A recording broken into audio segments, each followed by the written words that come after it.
On se retrouve pour notre épisode 8 intitulé La loi de la semence. Aujourd'hui, nous entrons dans les mystères du royaume. La loi de la semence est la base de toute manifestation. Ce n'est pas une simple théorie, c'est un principe divin qui, une fois maîtrisé, transforme tout.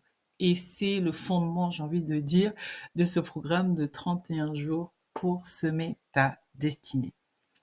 Alors, en Genèse 8, au verset 22, la parole nous dit ceci. Tant que la terre subsistera, les semailles et la moisson ne cesseront point. Cette loi est éternelle. Chaque manifestation commence par une semence. Et ce verset nous révèle trois vérités. Premièrement, toute semence contient un code de multiplication. Deuxièmement, la nature de la semence détermine la nature de la récolte. Et troisièmement, le timing de la semence influence la manifestation. Regardons ensemble une puissante démonstration de la loi de la semence dans la vie d'Isaac.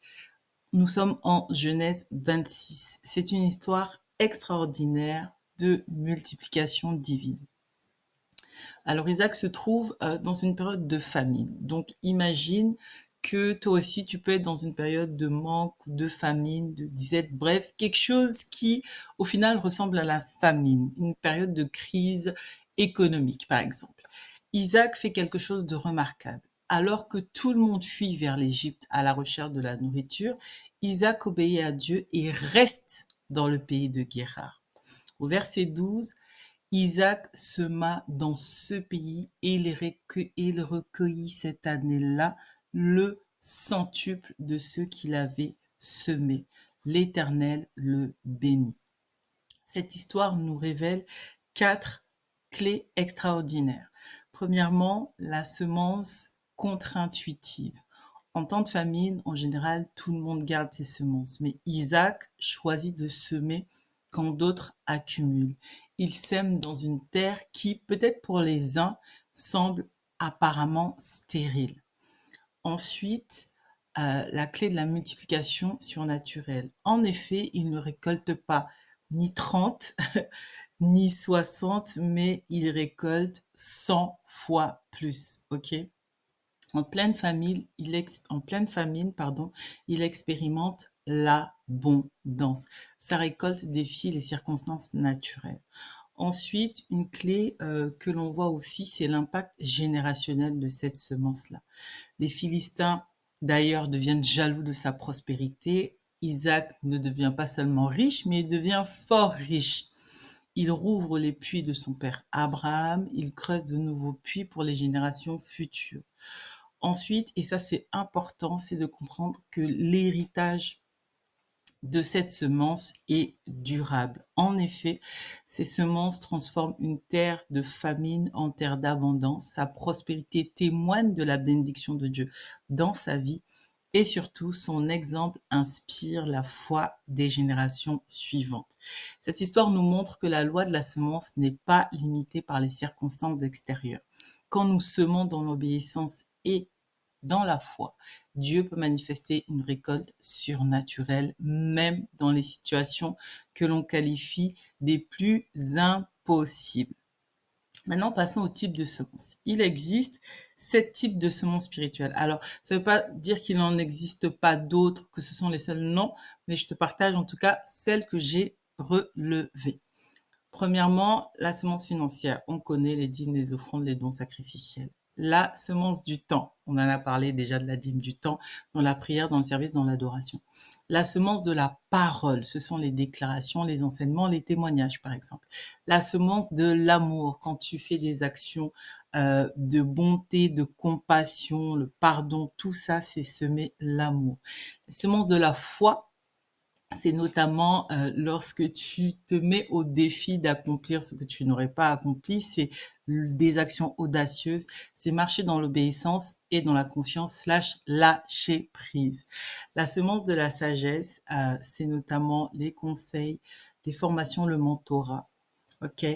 Et ce que je peux appeler aussi la semence de l'honneur, oui, car Dieu honore celui qui l'honore, donc tu te rends bien compte que l'honneur, tu le sèmes.